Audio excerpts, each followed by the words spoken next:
See, this to me is manhood. Everybody wants to talk about toxic masculinity, but I'm going to highlight the fact that this right here, this is real manhood. Ryan Clark's a dude. Like, he's a dude's dude, right? Pro football player, etc.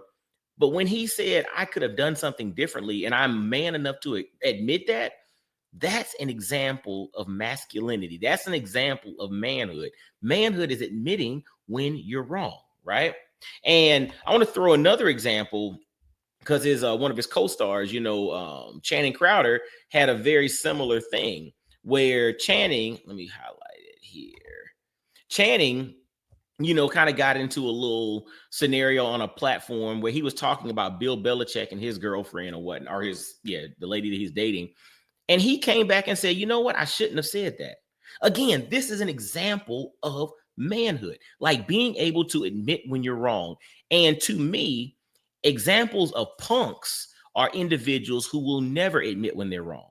They just are always right. They're never wrong. They never say anything out of pocket. Those that are unwilling to admit when they're wrong are not men that you should follow. Those that are unwilling to admit when they've said things that are out of pocket, that's an example of toxic masculinity. That's what gives us dudes a bad name, when we're unwilling to admit when we screw up. Because now people take that example and they put it across the board and they assume that men don't admit when they're wrong.